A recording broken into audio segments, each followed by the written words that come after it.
Hi, 7th graders. So in today's video, we're going to go through the final format for finishing your Christmas memory writing prompt. Before vacation, you read the story, A Christmas Memory. If you had an opportunity, there was also the audio version of the story. So your prompt was to talk about how living in the 1930s affected the way that Buddy and his friend lived. In the movie version, which we saw here at school, her name was Sook, so you can use that as well. So what we're going to look at is step by step how to make sure that your writing prompt is done well, that you have enough evidence to support what you think about life in the 1930s, and then I'll show you my own sample so we can kind of analyze step by step what it takes to write a clear, coherent, comprehensive writing prompt. So here is the Christmas memory writing prompt format that you're going to find in lesson 61. And I'm just going to break down the three different sections of writing a good writing prompt and hopefully make it so that your writing will be clear and answer the question correctly. So step one, you're going to write an introductory paragraph which includes your topic sentence and a thesis statement. So your topic sentence is simply to restate the prompt. The prompt was, explain how the time and place of A Christmas Memory affects how the characters live. I would probably just say, the time and place of A Christmas Memory affects how the characters live. I would just eliminate the words explain how, and that is now my topic sentence. Next, you're going to need to develop what we call a thesis statement. And a thesis statement is really your opinion about an idea. So a thesis statement is made up of three parts: a topic, your opinion about the topic, and then three reasons. So in this case, in this writing prompt, our topic is really life in the 1930s, because we're talking about how the time and place of A Christmas Memory affected how the characters live. So the topic that we're going to focus on is life in the 30s, or if you want to say life in the Great Depression. And then for our opinion, we could say, you're going to use an adjective. The opinion was challenging, difficult, hard, based on the story. Life was difficult for these characters. And then lastly, you're going to look at three reasons. Three reasons why life was challenging, difficult, or hard. Well, in class, we came up with these three reasons. Reason one, there's very little money. Two, transportation was difficult. And three, they were living during the Great Depression. So my topic is life in the 1930s. My opinion, I'll just pick one. My opinion was life in the 1930s was challenging. And my three reasons are because there was very little money, transportation was difficult, and they were living during a Great Depression. Excuse me. So here's my sample thesis statement right here. Life in the 1930s was challenging because money was scarce, traveling was hard, and they were living in the Great Depression. So now I have my introductory paragraph done. I have my topic sentence. The time and place of A Christmas Memory affects how the characters live. Life in the 1930s was challenging because money was scarce, traveling was hard, and they were living in the Great Depression. So now we're ready to take a look at the body paragraphs, which usually you should write three. Now that I have my introductory paragraph finished, I'm ready to write my body paragraphs. And the body paragraphs are pretty easy because all you're going to do is follow the order of the reasons that you wrote in your thesis statement. So for each body paragraph, you will discuss a reason from your thesis. So the first paragraph I'm going to write in my body, the body of my essay, is here. Paragraph 1 is going to be reason 1. There was little money. So in this paragraph, I'm going to give very specific examples of how there was very little money in A Christmas Memory. So for example, 10 cents was considered to be a lot of money. Buddy and his friend, and they called her Sook in the movie, were paid a penny for every 25 flies that they killed. They entered all kinds of contests to get whatever money they could. And the big one, it took them over a year or about a year to save the $13 that they needed to make fruitcake. So I'm going to give very specific examples of how there was very little money in the story, using the characters' names, using specific examples of how they had to deal with money. So when that paragraph is done, I'm going to move on to paragraph 2 of the body. And paragraph 2 is going to be reason 2. Reason 2, transportation was difficult. So again, my evidence for this would be things like Buddy and his friend Sook had to walk everywhere they went. If they needed to carry things or needed to haul groceries or their Christmas tree, they used an old baby buggy. There were dirt roads, red clay roads in Alabama where they lived. The only real reliable transportation at all was a bus. A bus driver used to wave on his way by in the story, and in the very end of the movie, Buddy was sent to military school by bus. So they pretty much stayed close to home because transportation was difficult. My final paragraph of the body is going to be paragraph 3, and it'll be reason 3. And I'm going to talk about just the fact that they were living during a Great Depression. So some of my evidence about living in the Great Depression, of course, I'm going to restate the idea that they had very little money, that things actually cost a lot when you consider how little money they had, like it was $2 for a bottle of whiskey. That they were, during the Great Depression, there was a law called Prohibition, that it was illegal to buy whiskey, so they had to go to Ha Ha Jones Cafe to get this illegal product. In the movie, more so than the book, they bartered and traded. Buddy didn't have enough money for postage, so they bartered for apple jelly, and Ha Ha Jones was willing to give them the whiskey in exchange for a fruitcake because they didn't have enough money. So bartering was a big part of the Great Depression. So I'm going to use specific evidence about life in the Great Depression. I could also talk about that they didn't have electricity, that they lit their house with candles, and they had a cook stove that they kept going with wood.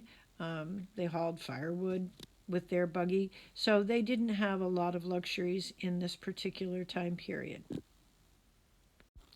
Lastly, we're going to take a look at how do you write a conclusion? How do you write a satisfying ending without using the phrase the end? Because nothing ruins a good writing piece than the author throwing in the end at the end, because you should know that it's over without the author having to write the end. So the final piece of my essay is a one-paragraph conclusion. And the job of the conclusion is to bring it to a satisfying end without saying the end. Think about that as please don't do that in good writing, because that's not good writing. If you have to say the end, then without the reader figuring it out on its own, then your ending isn't clear. So there are 3 steps to writing a really good conclusion. Step 1 is to restate your thesis. So here in red, I have my original thesis. Life in the 1930s was challenging because money was scarce, traveling was hard, and they were living in the Great Depression. So what you're going to need to think about is, how can I say this differently? Can I rearrange the order? Can I put things, at the end of the sentence instead of the beginning of the sentence? So all you really have to do is restate what you originally wrote. So I might say, money was scarce, traveling was hard, and living in the Great Depression made life really difficult for the people living in the 1930s. I didn't change any of my ideas, I just said it differently. So when you look at your thesis statement, you're going to need to go back to it in your conclusion, and you're going to need to say it differently. So the second part of a conclusion is sum up the main ideas of what you discussed. And it should say in the body paragraphs, not in the e-body paragraphs. It should say in the body paragraphs. So when I go back and I look at what I wrote about, I notice I might talk, just summing up, that money was a big issue for Buddy and his family. What they couldn't afford to buy, they had to make for themselves. They stayed very, very close to home. They didn't travel.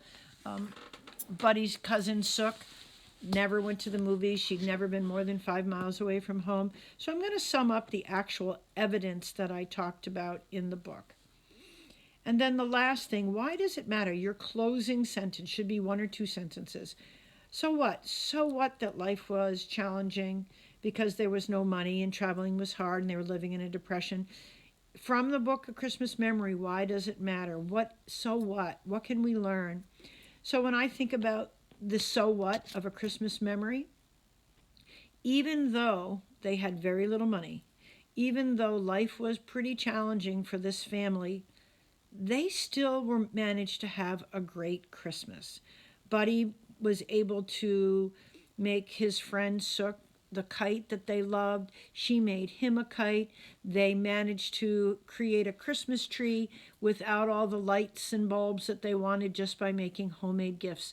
So so what? Why does it matter? So even though times were hard in the 1930s for the characters of this book, they still managed to have a wonderful Christmas. They still managed to show each other how much they cared. And for me, that's the big so what.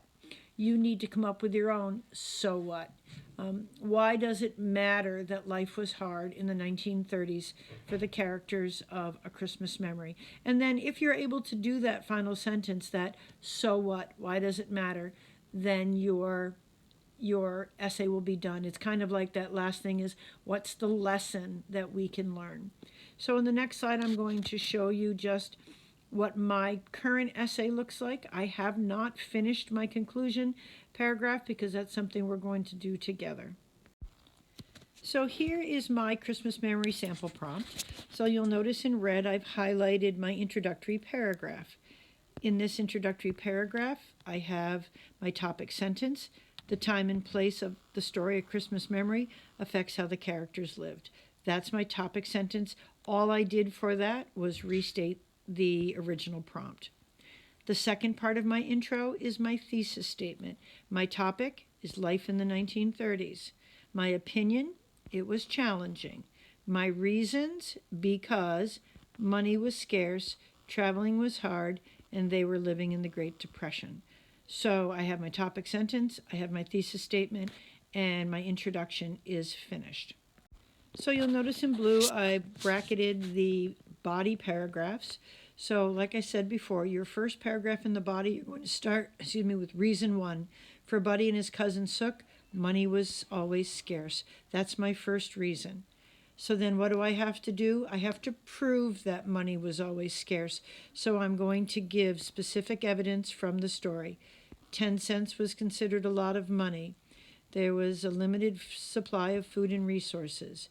It took Buddy and Sook a full year to save $13 or $12.72, depending on who was counting.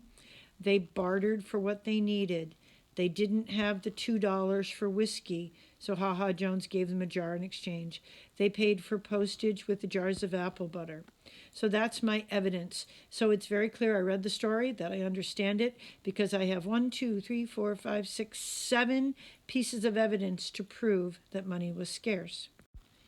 In this next body paragraph, we're talking about staying close to home. Throughout the story and movie, Buddy and Sook stayed pretty close to home. So I didn't say it exactly like I did in the reason, but transportation. So now I need that evidence to prove that they stayed close to home because of transportation. They didn't have a car. They walked. If they needed to carry packages or their Christmas tree, they used a baby buggy. Buddy traveled by bus all by himself. It wasn't such a big deal. So transportation was difficult, and there I have 4 pieces of evidence to prove that. So here are my last 2 paragraphs for the body, and I started off. My third and final reason is living in the Great Depression. It created many challenges. So again, I need to go through and I need to give that evidence. They had to make things for themselves: Christmas gifts, decorations, fruit cakes, jellies, and jams. They often had to do without. Buddy wanted to give Sook a radio, chocolate-covered cherries, and a knife. And Sook wanted to give Buddy a bike, but instead they made each other kites. So they did without. The relatives living in the house thought that Buddy was too smart to stay in their small town, so they wanted him to have a better opportunity, so they sent him to military school. They thought that he would learn to be a man if he was sent away, even though that's not what he wanted. So lack of opportunity, sending him to military school. That's all what it was like during the Great Depression. So now I'm ready to write my conclusion. So I have here in red my actual thesis statement. Life in the 1930s was challenging because money was scarce, traveling was hard, and they were living in the Great Depression. I don't want it to be word for word that way. What I do want to do is restate it. So I'm going to come up with a revised version of this thesis statement to start my conclusion. So here is what I came up with as a revised thesis statement. It's a little bit longer, but I mean, I can shorten it. It doesn't really matter. I just don't want you to rewrite the exact same thesis statement in the exact same way. So here's what I came up with as a restated thesis statement. Living during the Great Depression caused many hardships for Buddy and his friend, Sook. They didn't have the money they needed to have the things they wanted. They had to stay close to home, and they struggled to survive the Great Depression. So that's the exact same set of ideas. I just said them differently. So the next part of my conclusion, I'm going to look at all the evidence that I checked off in my essay, and then I want to just kind of talk about the key points. And that really has to do with doing without, making their own things, really improvising and making the best of a bad situation living in the 1930s. So I'm just going to sum that up. And then again, the last step, the so what. Why does it matter? So what?